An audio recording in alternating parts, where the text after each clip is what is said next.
Hi, welcome to Psychology Today. I'm Ann Morrow, your host.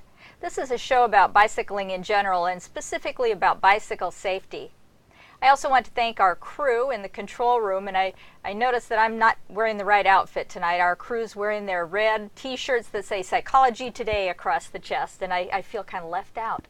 But thank you to our crew for making our show happen, and thank you to Northwest Bicycle Safety Council and Bruce Buffington for producing the show. Our show includes two guests. We have Mary Ordal here from the City of Hillsboro Parks and Recreation. Bicycling fits under the term recreation, and we want to hear from Mary what's going on in Hillsboro regarding bicycling and any other recreation she wants to talk to us about. And we also have Wakefield Gregg from e-bikes, and that E in e-bikes stands for electric. So we're going to talk to him about electric bikes. Maybe there's an electric bike in your future, and maybe an electric bike is something that would help you overcome some obstacles that might be preventing you from getting out on the road with us and riding your bike. I want to thank all of you who have been signing up for Beaverton Banks and Beyond Bicycle Tour. That's coming up on August 24th. And Northwest Bicycle Safety Council is working hard to get everything together and everything in place, and permits and sponsors and food and just a lot of activity going on right now for Beaverton Banks and Beyond Bicycle Tour. And that starts here in Beaverton and heads out through beautiful North Plains, Banks, up the Banks-Vernonia Linear Trail, to Stubbs Stewart State Park, Vernonia, and then back to Beaverton. And it's a beautiful route, and we'd like to share it with you, and we hope you'll sign up for that ride. Go to our website and sign up. And I want to let you know, too, that the first 300 people to register will receive a high-quality water bottle filled with some wonderful gift items inside. That's according to Bruce Buffington. So get online and sign up after the show. Let's get going with our first guest. We have Mary Ordal here from the City of Hillsboro Parks and Recreation. Welcome. Thank you for inviting me. It's an honor to be here. Well, thank you. Thanks for taking the time to come out for the show. Why don't you start by telling us a little bit about yourself?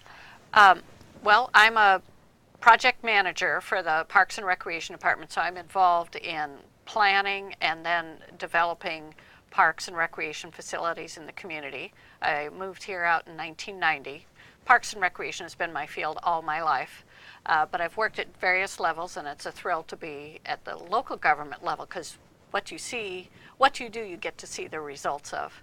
Yeah, that would be fun, and to have people enjoying the fruits of your labor. That's actually my favorite part. Very is rewarding. To come back and see something that might take years in the making. For example, the Rock Creek Trail. I know we're going to talk about that today. That had been on various planning documents dating back to the late 1980s, was a system for including trails along greenways, the primary one being the Rock Creek Trail in Hillsboro. And so it had always been there on the plans, and then it got itself not just on Parks and Rec plans, but transportation plans. And about 8 years ago, we applied for some grant money to extend the trail. We've been building it in chunks. But it takes about 10 years to build a section of trail, like a multi-use bike pedestrian path, from serious concept to cutting the ribbon and letting people enjoy it. That's interesting. So it takes someone like you and I'm sure others in your department to keep pushing that along so that it gets there. You think, well, that can't be right, that it would take 10 years. Yeah. But really it is. They're very involved. I'm sure it's probably the same way for streets, although multi-use paths like the Rock Creek Trail, you tend to build in scenic areas like natural corridors, which have lots of environmental regulations. And I've described to some people it's like three-dimensional chess. How do you fit a path in this area with minimal environmental impact while meeting the topography needs, ADA accessibility? You got to have the appropriate curves, not too steep a curve for a cyclist. So it's challenging, but it's great when it comes together. As a bicyclist, I think we think, well, why don't they just put a bike path there? That would really help. If they just put a bike path there and cut us through there. But it's it works real well in two-dimension. I can take a magic marker and draw on a map exactly where I want the trail to go. But yeah, getting there's a there lot takes more to a lot it. of work. So, you know our producer and president of Northwest Bicycle Safety Council, Bruce Buffington. Tell us how you came to know him. You know, I'm trying to think. I'm pretty sure we met on the project for the Washington County Scenic Bike Route. And a group of interested parties in Washington County had been formed to vet this idea, to explore routes. And somebody else from our department was initially on that group, and they left for a different position. So I started coming to the meetings, and I see. It's very cool. Bruce meets a lot of people at Starbucks, so you're not one of them. No, that makes you very special. Yeah, actually, Washington County Visitors Association recognizes that bicycling is a great tourism attractor, and so we already have in Washington County the Valley and Vineyards scenic driving route. Yes. So why not a bike route? And the support and use is astonishing to me. Sometimes I get hunkered down on, like focusing on the trail, whatever the park project is. But there's a bigger picture out there, and there's an astonishing network of people. We held meetings, you'd think, oh, there's our farmers. No, they're also bicyclists. Yes, yes. So it's not one category. It really crosses demographic lines of various people who use bikes and want to explore these things. Yeah, yeah, absolutely. We talk to people all the time that want to come down to your area and explore that. Yeah. So, how did you you kind of described how you came to be working for the city of Hillsboro. You said you came in 1990? Yeah, and Hillsboro was about 37,000 people then. Most of the development was west of Brookwood Avenue. I jokingly tell people that there was a sign that said, "Here, there be dragons," on the east side of Brookwood. But mostly it was more rural type development. People had hobby farms, but all this growth was in planned and growth in motion. So it's been a lot of fun. I've lived in other parts of the United States and always been in the field of parks and recreation. But it's been fun to be part of that tremendous growth in the pace of development and the remarkable changes. Yes, yeah, that area really has changed a lot. Well, all of Hillsboro hasn't. Yeah. What a town of 36,000 is comfortable probably for anybody to ride their bike anywhere. Bike lanes were probably more along the lines of a novelty back then, and then they started being implemented, so it's coming together. I think, a wide shoulder back in the early 90s was catering to a bicyclist. That's yes. And it wasn't a designated bike lane. No. So are you a bicyclist yourself? I have had a bicycle as long as I can remember. I think I got my first new bike in 4th grade, but hand-me-downs from my brothers and sisters. So I'm not a Lycra type bicyclist.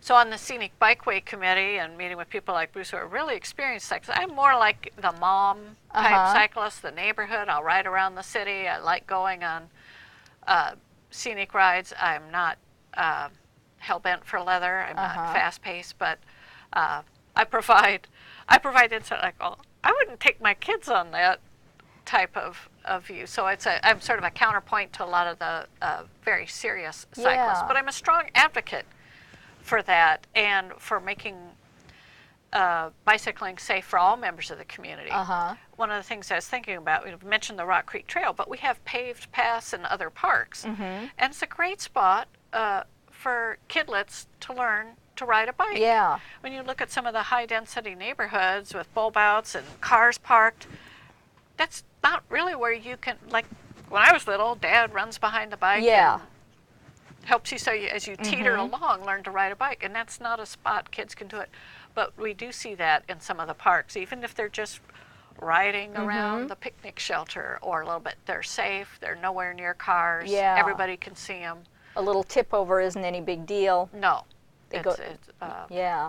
That's absolutely true. We need our parks, and a lot of people live in apartments and things, so they need some place to go. Yeah, they don't have a driveway. They can't really learn to ride a bike in the apartment parking lot. I think in Hillsboro, we're close to like 45% multifamily housing, so that's a lot of the population that doesn't have that. You think, well, Hillsboro's a suburb. It's got this suburban aspect. Not necessarily. We're Right. very urban.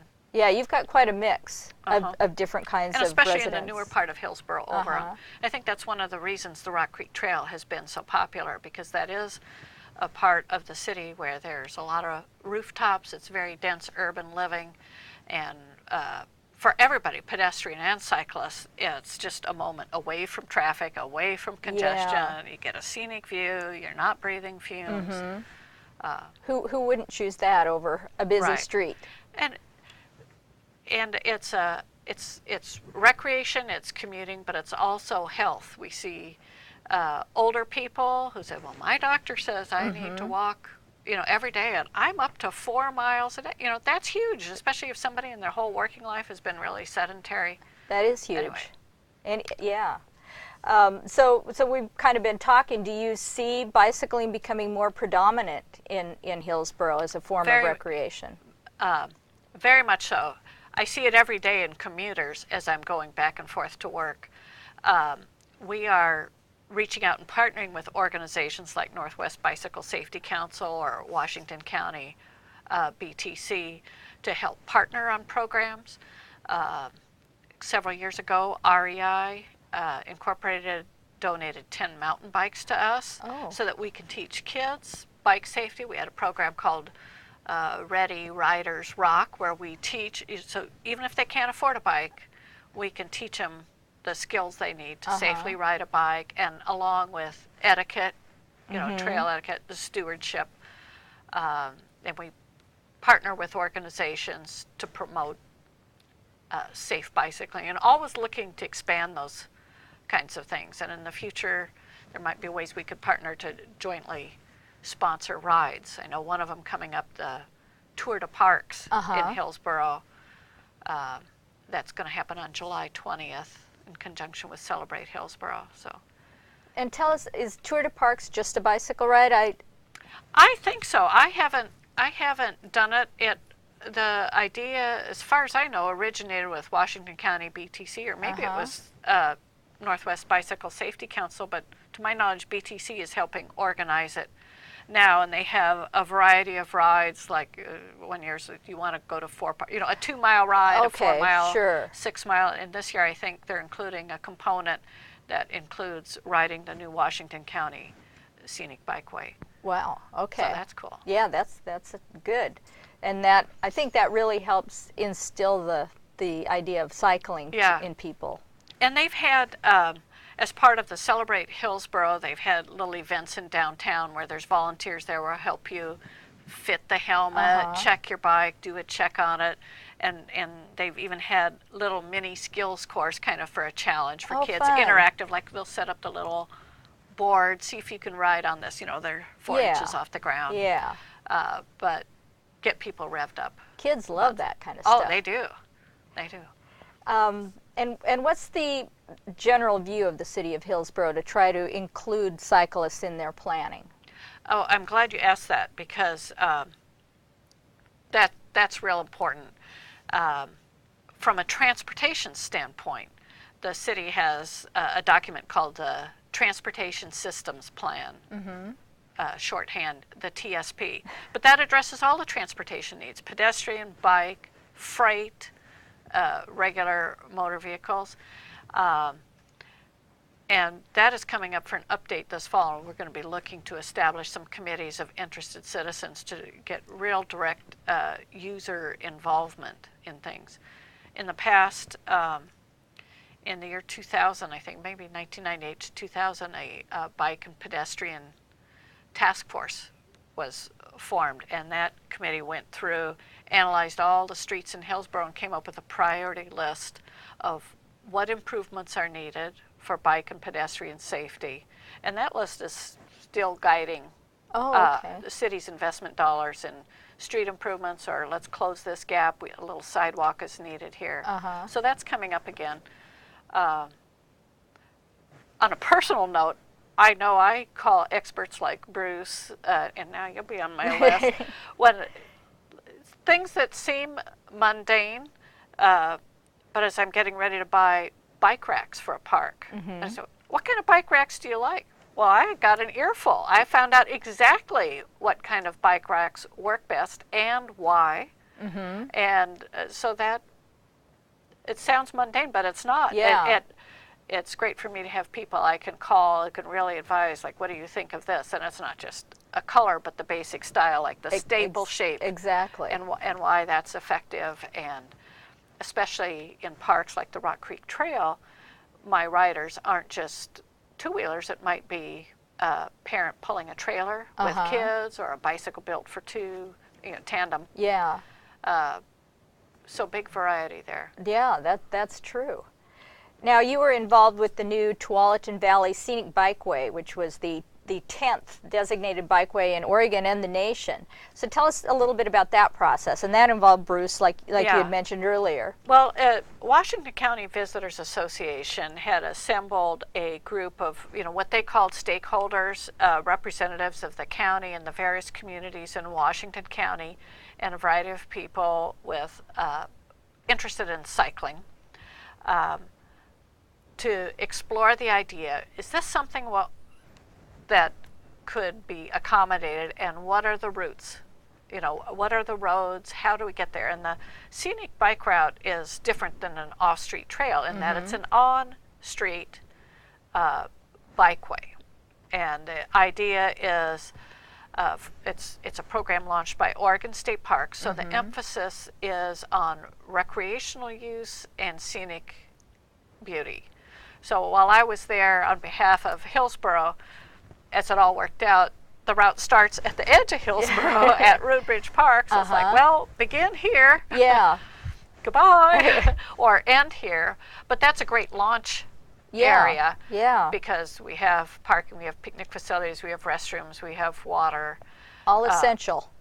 Yeah, all essential. So it was a collaborative effort to evaluate how do we take people through Washington County to really see the best of, avoid the tricky areas, let them know where there's amenities, whether it's a park or ice cream shop to the left, or a bike repair shop, and integrate all these things in. So the process went on for several years, but we have a really good route now. And, yes. And I'm glad somebody's going to be riding it this summer. I don't know that we've selected, that Washington County Visitors Association has selected an official ribbon cutting launch celebration day. They're working right now to make sure they get all the signs up. Oh, yeah. So just like the driving tour, you'll see that sign along the side of the road. Those are going to be placed. I haven't done this particular scenic bikeway. I've done one in Central Oregon, and the signage was great. Yeah. It was really helpful, and the cue sheets and everything that are online. I mean, it was really easy to do, and all the work's done. You just get yourself out there with your bike, and away you go. And ride. And that's the cool thing. And then as with technology and people who have GPS or apps on their phone, that can enhance the experience. So that's getting launched. And one thing we're trying to do in Hillsboro is we don't want people to necessarily drive to the park to get on the route. We know there are people who will come out on the MAX, and so we've identified what's the safe route to get from the various MAX stops down to the park where it stopped, making people aware of bike shops or restaurants or whatever they want. Because a lot of times you might want a meal before you take off. Yeah. You need to fuel your body before a ride. So. Must stop. This bike breaks at all Dairy Queens, Like, yes, that's me. I stop at all the bakeries. Yeah, that would be a good thing to mention. So, and we even learned from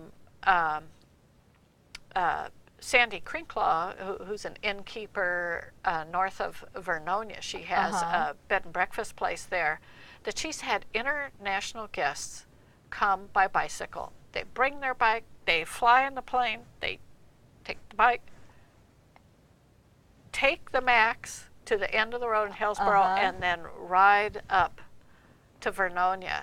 I was just sort of dumbstruck on that. Like, my horizons were expanding. Yes. Really? Wow. Well, we've had Jason Gately from Portland Airport on the show talking about how they're trying to cater to those kinds of people and have a place to build your bike back up after you've torn it apart to fly it on the plane. And then the MAX. Yeah, I mean, it's all coming together. It's a whole new world for me, from being kind of the rider that fuddy-duddies around. Yeah, in your neighborhood. That is so So awesome. my horizons are being expanded Yeah. with all of this. That's exactly what we want. Yeah. As a state, as a community. That's really cool.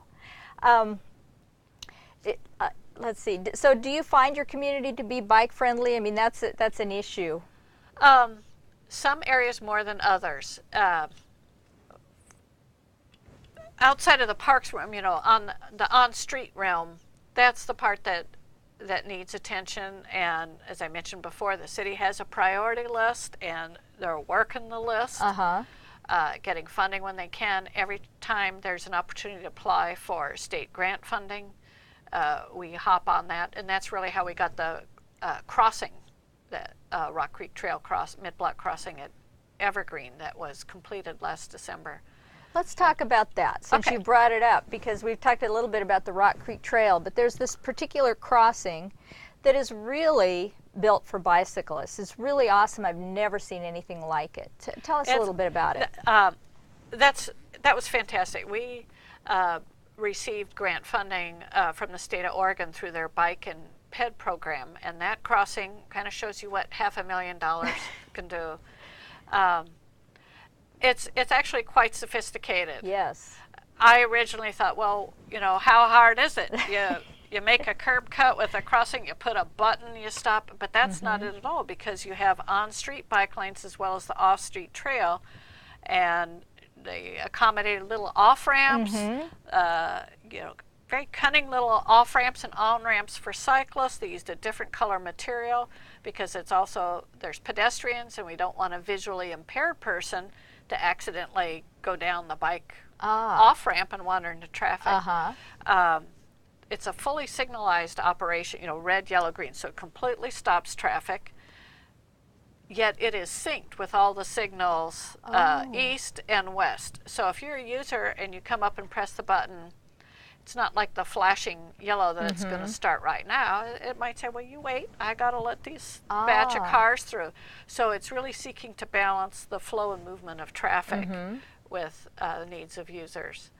But anyway, it's great. And one of the reasons we pushed for it was since, I think, 2008, we've been doing trail counts and user surveys as part of the National Bike and Pedestrian Documentation Project, and people told us, well, I want a crossing, and so I could take that information, use as part of my grants. We also, in part of the counting, realized that a third of the users ran across Evergreen during rush hour.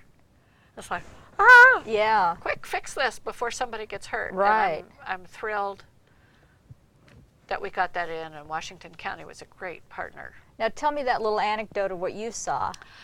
One of people asked about this and what was very important to me.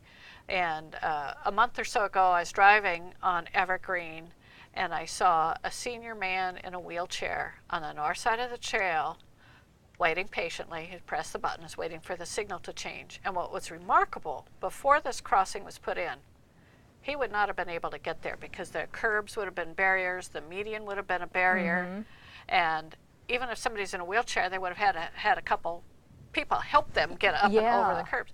So he was able to enjoy the trail independently. Yes. And that was just terrific. Everything was built for ADA accessibility, but just think what independence means to people. And certainly that's a big part of the community. And safety. It's not like there's a car coming, but if you hurry, you can make it. Yeah, you're right. So, and I want to tell our viewers too that is part of our Beaverton Banks and Beyond bicycle tour, because we start in Beaverton at Papa's Pizza off Cornell, and we end up going down Evergreen, and then we use that trail to start heading out. So if you want to see what we're talking about, this exceptional intersection that's really designed for safety and bicycles, you will ride on it in Beaverton Banks. It is and cool. Beyond. We've applied for grant funding to build a similar one at Cornell Road, which is almost scarier to me than Evergreen, because people tend to go faster, and it has an undeveloped median. And in this past grant round, we're number one on the wait list, so if funding is available or somebody uses less, we might get that project funded. But we're pushing very hard for the crossings, because we know that helps everybody. Yes. And you certainly, as a bicyclist, I like it. But I'm really happy to hear about, like you're saying, excuse me, independence for people is great. Well, Mary, thank you so much for coming to visit us. And you know, it's really been interesting talking to you about how you get things done for all of us. And so I really appreciate your efforts and that we have you as an advocate out in Hillsboro working for us. And well, thank you for having me. It's an honor to be here. All right.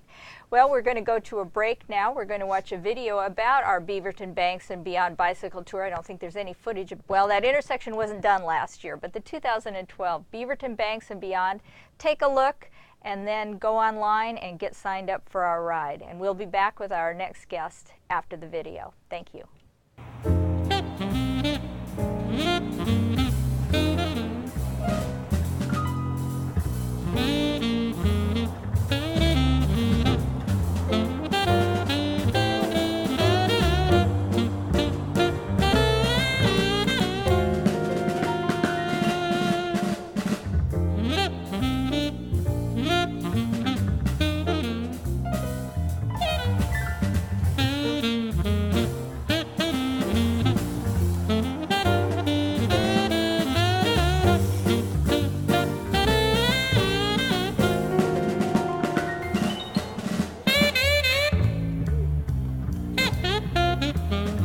That's the spirulina ginseng.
Well, I don't know about you, but I'm inspired to want to do that ride. You can see how beautiful it is, and all the people enjoying themselves on the Beaverton Banks and Beyond bicycle tour. That's August 24th. And you got a view of some of our sponsors, like the Beaverton Police are out there and helping us and support us, and some of our various food suppliers. You'll see a list of our sponsors here in the credits on the show. And we really appreciate their help. Helps our profitability so that we can do more bike fairs and put more helmets on kids' heads, and your support really helps. So please sign up for Beaverton Banks and Beyond on August 24th. So now we've got our second guest, and it's Wakefield Gregg from the e-bike store. And welcome to Psychology Today, Wake. You go by Wake, don't you? Okay, welcome. Why don't you tell us a little bit about yourself? Sure. Overall, I'd have to say I'm a dreamer. I'm inspired by and energized by what can be, and always kind of enjoying finding out working towards what can be within friendships and relationships, and that's kind of what gets me going. And so e-bikes are part of that journey. Okay, and we'll delve into that a little bit more. Are you a cyclist then? I am. I actually had a chance to start cycling when I was 13 as part of a public middle school touring group. This group had been across the country 4 times, starting back in the 60s. And there weren't any bikes to repair. There weren't any books to teach people how to repair bikes back then. And so the head of the group wrote one. She was a middle school history teacher. And so I was the mechanic for that, and I've been cycling ever since. Where was this This at? is up in Seattle. Oh, Yeah. man. And so my year, she was number 11 of the 10 finalists for the space shuttle. And so we had to reroute a bit. So we were able to, we had to buy our own tickets and things. So we flew into Sun Valley, Idaho, and then biked back because we had to cut it short that year. Because she was working with NASA. What an adventure. She was and a kick. What If a you were great 1 minute late for a mentor. meeting, you got fined 50 cents per minute. Yeah, she was a drill sergeant, but a lot of fun. You remember all that. I use the skills she taught me every day. So yeah. So what kinds of rides in your adult years do you like to do? Well, lately, I haven't had the opportunity to do as much recreationally as I like to. Lately, it's just pretty much all commuting. And that's something else we're seeing in biking in general. Is bikes are actually you talked about it with the previous guest. Bikes are transitioning from pure recreation to bikes as transportation. And so for me, mainly, it's running to the store. It's running to a meeting here and there. It's hopping on my bike and going. So you, even as a businessman, Oh yeah. you're able to use the bike to run around the city of Portland for your different... My goal has been to have use 12 tanks of gas or less per year, for the whole year. Wow. And last year I failed miserably. This year I'm not doing too well. But the year before that and the year before that, I was able to hold to that. Boy, that's an ambitious goal. That's interesting. Yeah. You'll have to come back and share more of that with us sometime. So how did you become interested in electric bikes? Certainly, and I had never seen electric bikes. And it was 2008, and my MBA class had a class in China. We had a class in international business. And so we went to China to see how business operates in China.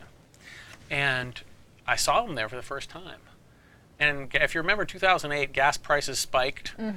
And so you had pain in different realms. You had pain number 1 was just the financial pain of driving. Then you had pain number 2 being, if you believe global warming is happening, every time you turn the ignition in your car, you get this cognitive dissonance of my actions and my values aren't lining up, and I've got to do something about that. But I don't know what. What can I do?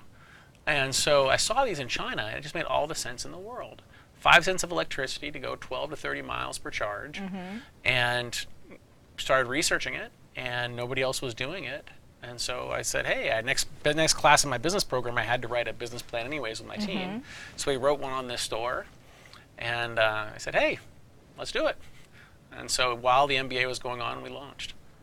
Now that's really interesting because I erroneously made the assumption, as I often do, make the wrong assumption, that it was the opposite, that you were interested in starting the business and therefore you got into an MBA program to help you, but you were in the MBA and you found this avenue. What got you into the MBA program? I mean, where were you kind of headed? Well, as I said, I'm energized by what can be, so it's very circuitous routes. So I was a dot-commer. And worked 14 to 16-hour days thinking we were going to hit it big, and we came close. We missed by about 9 months. Got burnt out on that, worked with at-risk kids for the next 7 years. In fact, as part of that, we started up what's called the Bikery in Walla Walla, where we worked with at-risk kids, teaching them how to repair bicycles. And partnered with college students being mentors, and then we teach life lessons as part of bike repair. Oh, wow. So like one of my favorite lessons actually was we'd turn the cranks and measure how far the bike would go in the hardest gear and the easiest gear. How far do you think an average mountain bike goes, by the way? It's about 6 feet in the easiest gear, and it was about 23 feet in the hardest gear. And then talking the kids through of getting to, okay, say one day in your life is one turn of the cranks. How do you change gears in life? Now, gears doesn't have to be money. It can be any form of any meaning. It can be family. It can be however you choose to make it. But how do you change gears? How do you get more out of each turn of the cranks? And it's kind of fun to stay active with these kids on Facebook and get hey, I'm changing gears in my life, Mr. Wakefield. That's what they call me, Mr. Wakefield. I'm enrolled in college. I'm changing gears. Wow. It's kind of fun to see it kick in, 5 years later.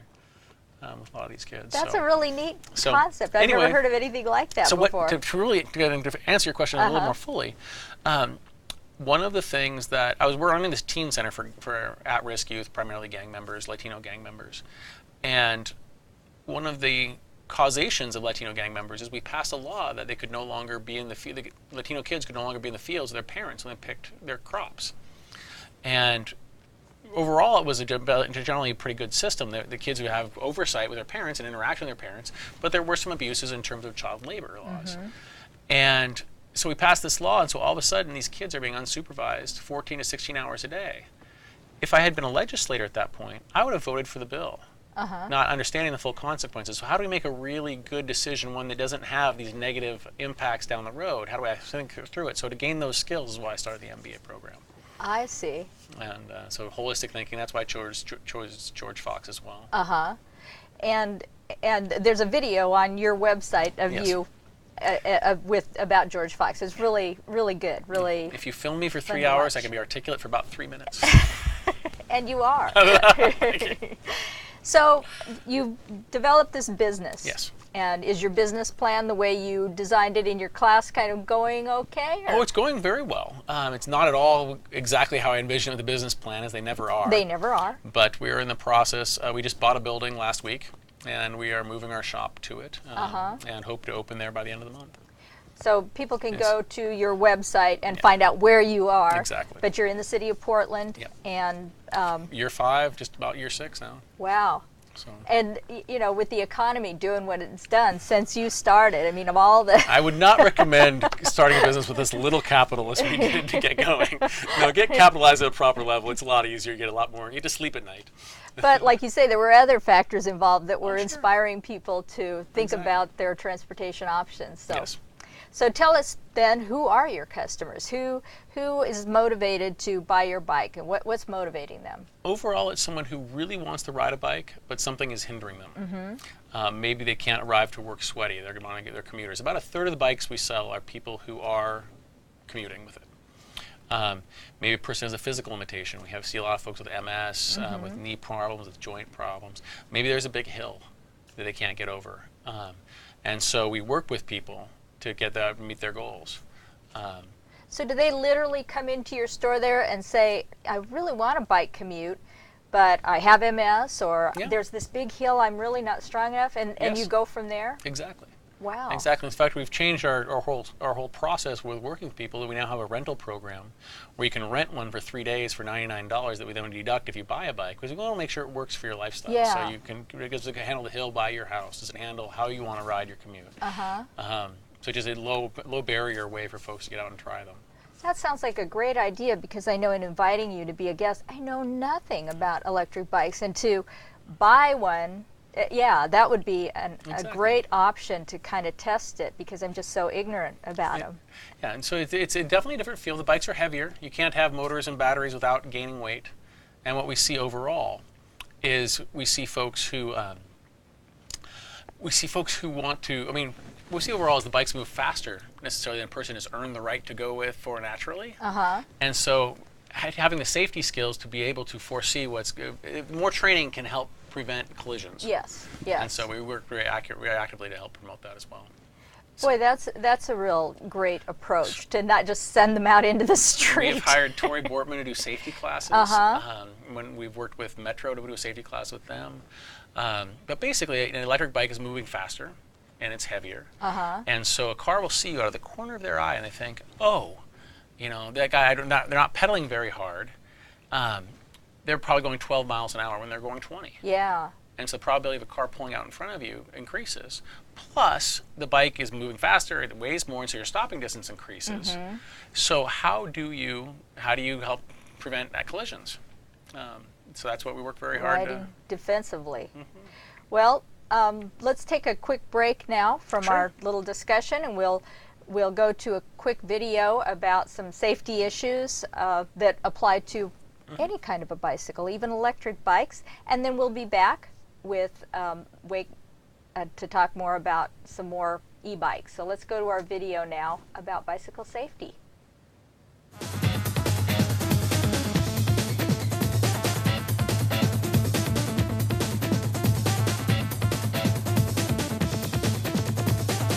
Bike safe, bike smart. Hi. My name is Alexander. And my name's Elizabeth. Over the next few minutes, we're going to have some fun and talk about some pretty important stuff. Some of it you've heard before, but it never hurts to hear it again. And again. And again. So here we go. Did you know that bikes are considered vehicles? Meaning you have to follow the same rules as someone driving a car. And why do we have rules? To keep us safe and to keep things moving smoothly. That means when you ride in the street, ride in a straight line with traffic on the right side of the road. Riding against traffic is dangerous. It puts you where the driver of a car isn't expecting you. Meaning he might turn in front of you, or worse, into you. And you know what that means. Ouch. And if you're riding with friends, always ride single file. And here's something else to remember. Always obey traffic lights and signs, and pay attention to lane markings. When you see one of these, stop. When you see one of these, yield. Traffic might be coming from one side or the other. Now, since your bike doesn't come with turn signals, use your hands. But always check for traffic before you turn. Do this to turn left, this to turn right. Also, some states allow you to do this to turn right, and do this to stop. Did you know that 70% of car-bicycle crashes happen at driveways or intersections? So before you enter a street, stop, look left, right, then left again. And use caution at intersections. Be careful. Don't be a statistic. Hey, now a word about staying alert. If you're riding your bike,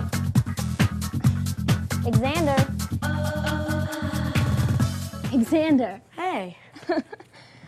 If you're riding your bike, leave your headphones at home or stick them in a backpack. Because if you put them on your head, you won't be able to hear the traffic around you. Bike safe, bike smart.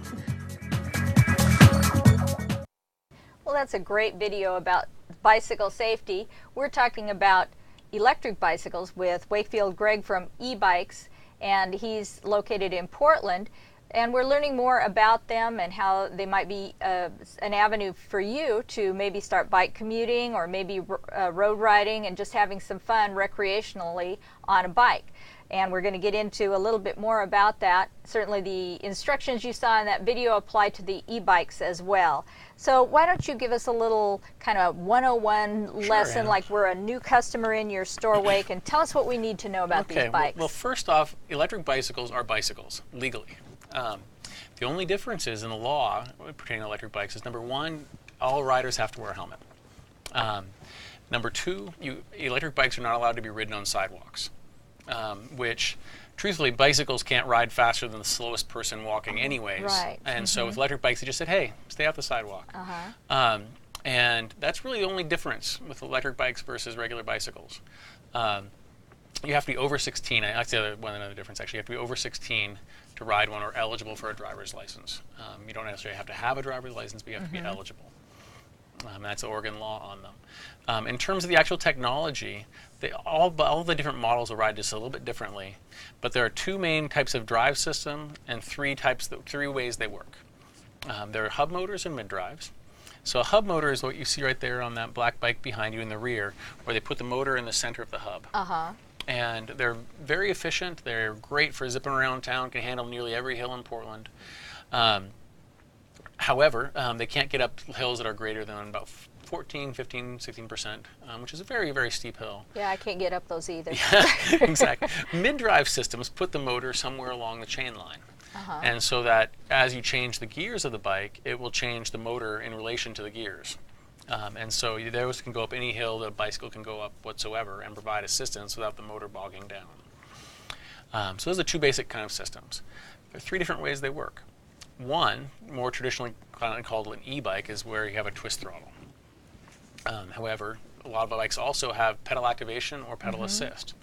Pedal activation is a sensor in the crank. So as long as the crank is turning, it will give you power. When the crank stops turning, it will stop giving you power. Then pedal assist is where it has a strain gauge. It'll measure how hard you're pedaling and give you power as a percentage of what you are putting in, which is the European law. So there are 3 different ways, and they all ride differently. Some of them have multiple modes. Like that one over there is it's a pedal assist and twist throttle. This one is pedal activation and twist throttle. And so the biggest thing is try out as many different models and have fun with it. Yeah. And see which forms you like and which ones you don't. Just like any bike, and try to think of the versatility, probably. So, what you talked about some of the safety issues that come into play with an electric bike, because they might go a little faster, probably need to ride more defensively, and they don't quite stop as quickly because you're going faster and they're heavier. Any other safety issues? That's a good question. No, really, just basic biking safety. That really is what it comes down to.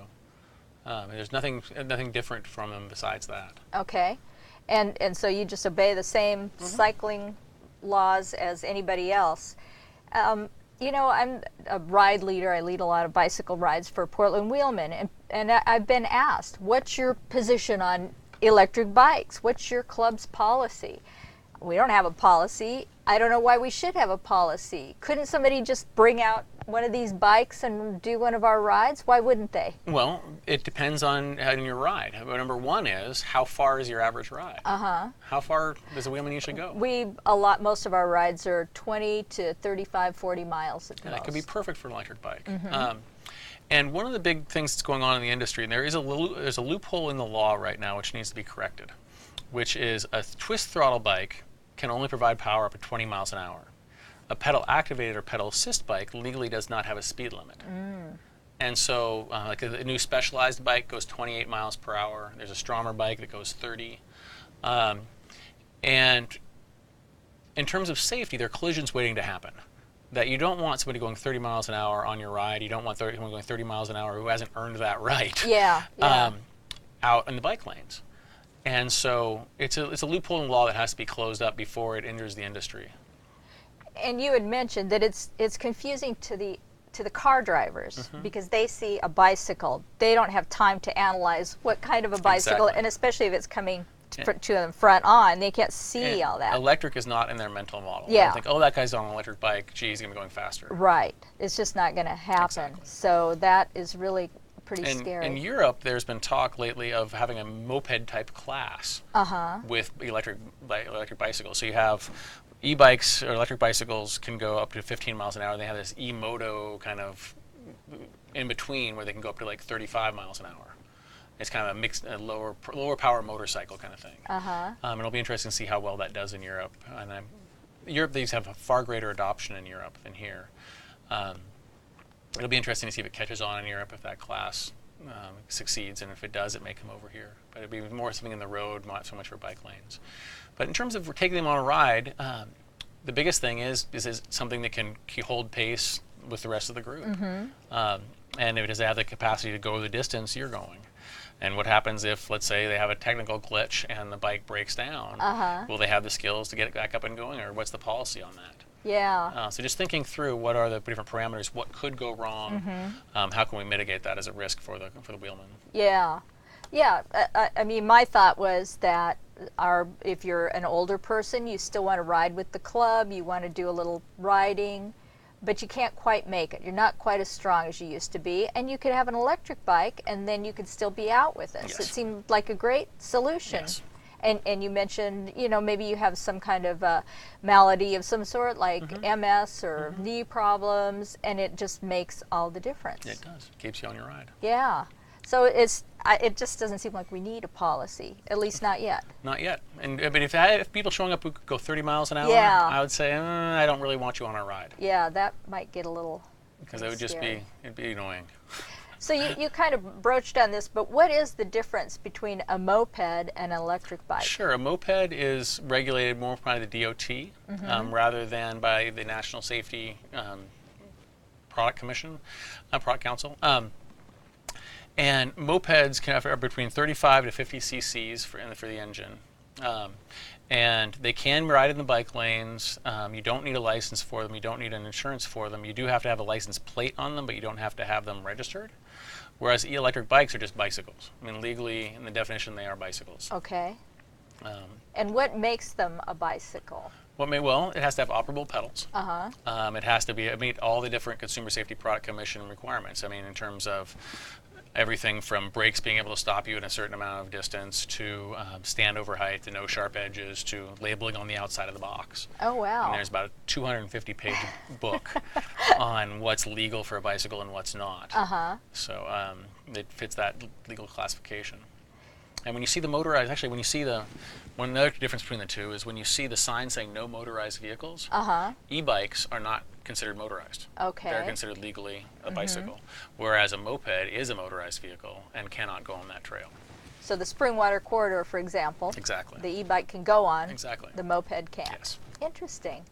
Now, I see that on your website there's a conversion kit. What is that? And Sure, a conversion kit is for people who want to have a bike they love already. It fits them well, they love riding it, but they want the electric assist. And so we can often put the ability to they can take their bike and make it electric. So we generally will change out the front wheel, but we can also change out the rear and put a hub motor wheel in place of their wheel. And then put in pedal activation, different kinds, and also have a battery that's somewhere that fits on the bike. Generally in the rear rack, and we'll have a double-decker rear rack, and it slides in and locks. wow, so any bike can be an e-bike. Most. Most, I mean, okay. You do have increased weight, as we mentioned, and you have increased torque. And so you want to make sure that the bike can handle the increased weight and torque of the motor system. But most bikes can do it very well, especially mountain bikes, hybrid bikes, cruiser bikes, comfort bikes. It doesn't tend to do quite as well on your basic 10-speed. Oh, uh-huh. Carbon fiber bikes can be a little problematic as well, so we try to avoid I those. imagine. Well, that kind of seems incongruous somehow. There actually are companies that make carbon electric bikes. Really? In fact, the lightest one I've heard of was 35 pounds. 35? 35, made by Emotion, yeah. Which is heavy for a regular bike, but for an e-bike, that's, wow, only 35 pounds. Okay, okay. So, yeah, whole different world. Now, there's also an electric trailer Yes. that is on your website. Yes. What's that do? Sure, that attaches in the back as a trailer, and you run a wire up to the front, and where you have a throttle. And so the battery and the motor system is right there in the trailer, and when you hit the throttle, off it pushes you along. Okay. And at first I thought, well, won't it jackknife the bike, or won't it, screw you up? And it doesn't. It has a nice soft start, and it can go 19 miles an hour for 12 to 15 miles to a charge. Uh-huh. It has a low center of gravity. It has a locking lid. It has a flashing red light for safety.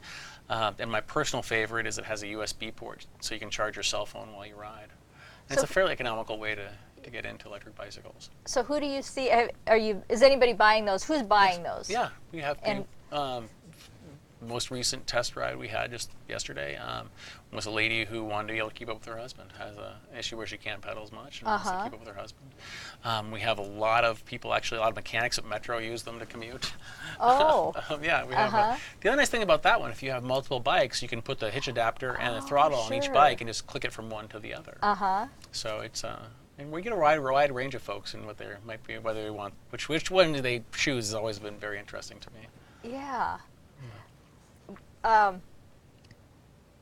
Let's see. So we talked about safety issues. I'm trying to.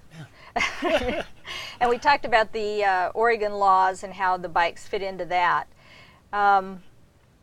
So if I came into your shop, I like to ride recreationally. What kind of bike would you steer me towards? Well, I would have you try out as many as you have the time for.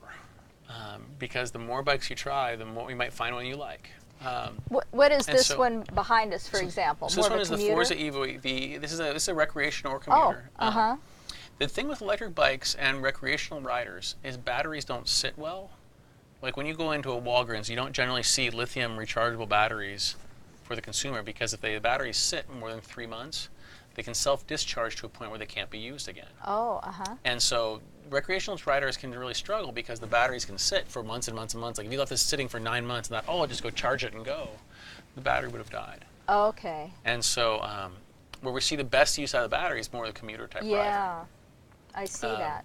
But the overall, in terms of people, that's why we work towards the commuter primarily. But I'd say come in and try them and see what you like. But riding every weekend Sure. Riding every weekend would probably exactly. be sufficient to keep it going. Our record is 22,000 miles with one motor and one battery. Boy, that's a lot. And it was a guy who came back from Iraq and didn't want to drive it again. And he said, hey, I'm going to ride a bike, and that's what he did. He rode all over the place. Still riding. Well, thank you for all of your enthusiasm you. about the electric bikes, and it's really been educational. Thank you. Where is you're moving? Where are you now? Moving. We right now are on the corner of Alberta and Vancouver in North Portland, and we'll be moving to the corner of Albina and Rosa Parks, so 809 North Rosa Parks Way. So as soon as we get the occupancy permit. So you're generally in the same neighborhood. We're just moving 15 blocks. We're moving into an old gas station, which I think is fairly appropriate. Yeah. Yeah, that is kind of converting the old technology into the new. Well, we'll look for you, and we can always go to your website and find out exactly where you are and how to get a hold of you. Thank you very much. Thanks for coming, Wake. It was my pleasure. Very educational. So thank you for joining us on Psychology Today, and I know I've learned a lot about electric bikes, having known nothing from the beginning, so certainly I came out with some information. I want to encourage you all again to join us on Beaverton Banks and Beyond. And I want to encourage you to lock your bikes, whether it's an electric bike or your commuter. Lock your bikes. I was on a ride recently and somebody's bike was stolen while we were in the bakery. So please lock your bikes with something. Go to your local bike store and talk to them about what you might need. And unfortunately, people will steal your bikes, especially an electric bike, but maybe a single speed, whatever. So I'm looking forward to seeing you all on August 24th on Beaverton Banks and Beyond. I'll be out there running SAG, and so ride safe, and we'll see you in August.